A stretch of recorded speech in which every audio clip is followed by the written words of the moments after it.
Good morning and welcome to the Behavioral Health and Addiction Management use case in the Interoperability Showcase. Patients that are dealing with behavioral health or substance use disorders often have complex journeys that have extended long before the point that they seek intervention. Healthcare professionals are also facing complex challenges when they're often exposed to ease of access of controlled substances in the workplace. Our story today follows a clinician, Jorge, who is caught diverting drugs in the workplace. But fortunately, his employer catches that early and diverts him to an intervention program where he seeks behavioral health and substance abuse treatments. Interoperability that we're going to show today is going to show how his organization is able to catch that diversion activity, as well as pivoting to his provider and show how that provider is going to leverage interoperability to better support him in his recovery. My name is Michelle Bruff, and I'm from Cerner, and I'm joined this morning by Carolyn Bork from IatricSystems. Carolyn's going to get us started with our patient story. Thanks, Michelle. I'm a nurse at IatricSystems, but for today I'm going to play a drug diversion manager at a hospital that leverages DetectRx, which finds drug diversion in the healthcare and helps us manage that. As Michelle said, Jorge is our patient. He's is our employee, and he is an ICU nurse.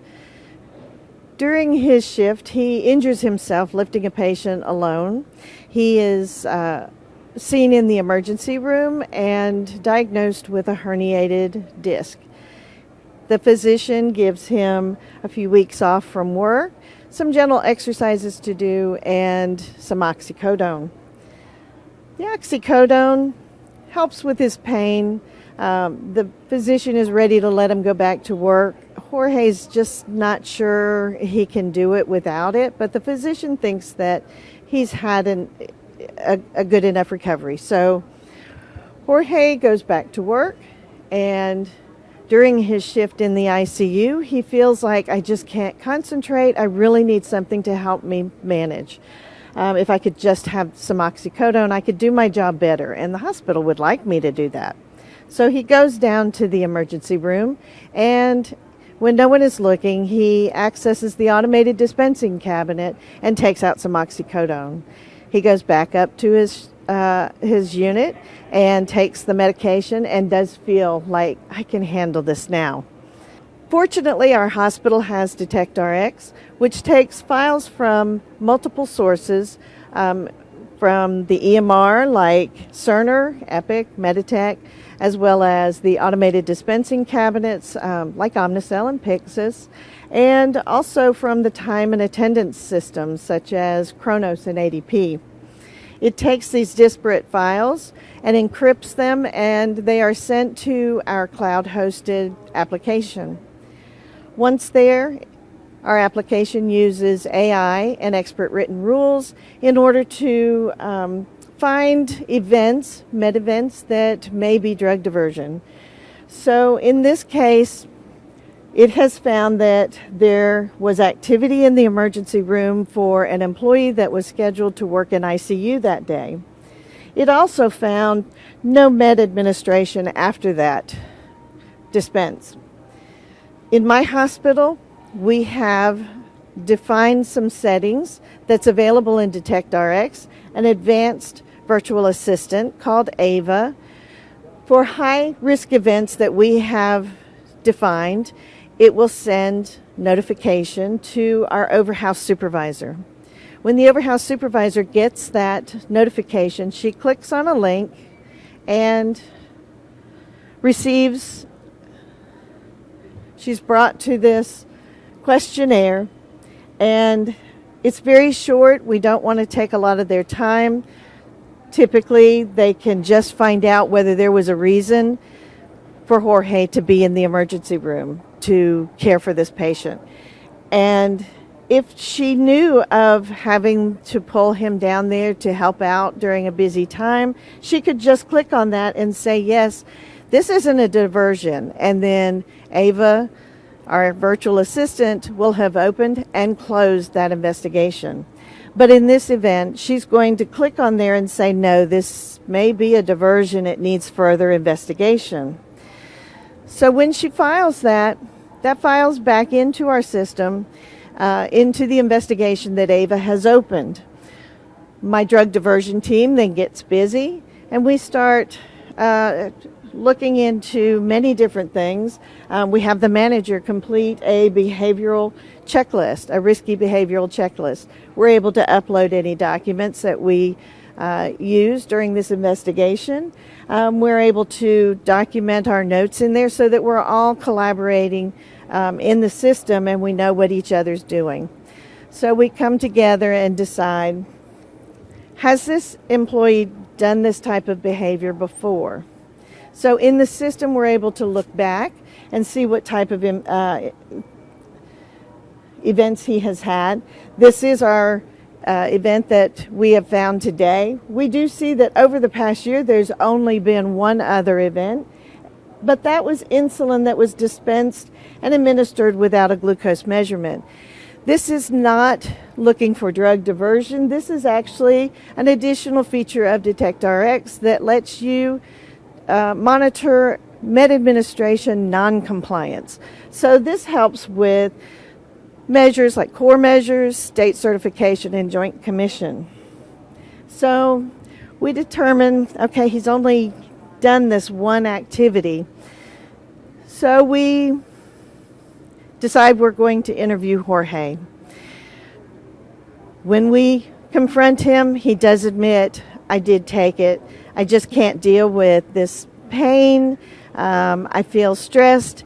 So we decide to suspend him. We give him a leave of absence pending successful completion of an intervention program.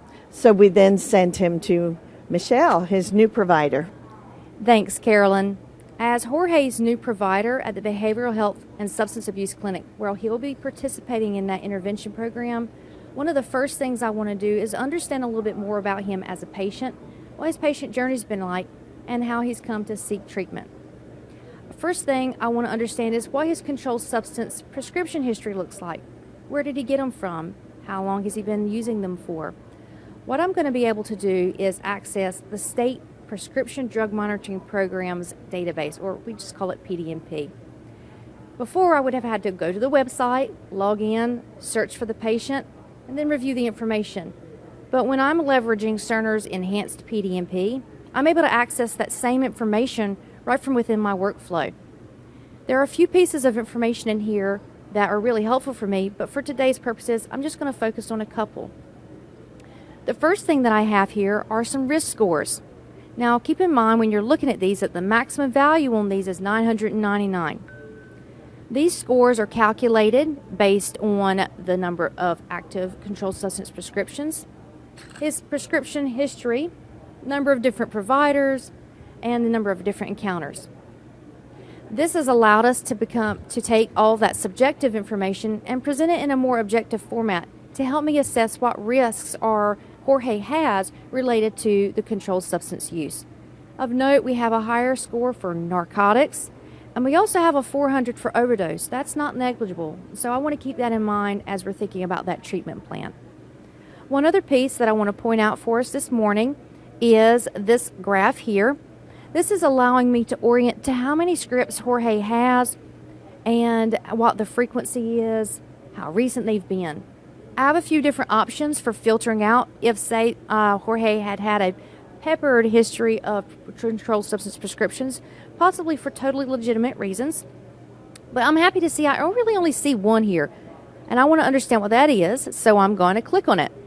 And it's showing me oxycodone, fairly recently filled prescription. And so that gives me a little more context, but I don't yet know why he was prescribed that. So what I'm next going to do is I'm going to navigate over to my view of the Cerner HIE. The Cerner HIE facilitates sharing of data between organizations that are connected to it. For my particular network of referral partners and local facilities, we're using this Cerner HIE to share data. As a protected organization and remaining reg compliant, Our clinic does not actually share clinical data with this HIE, but that doesn't mean that we can't take advantage of the information shared by all the other connected organizations. And I'm glad, because I can see some really useful information for Jorge. I can see his allergies, we have lab results, meds, problems, immunizations, social history. There are many other widgets, but this is all really useful for me.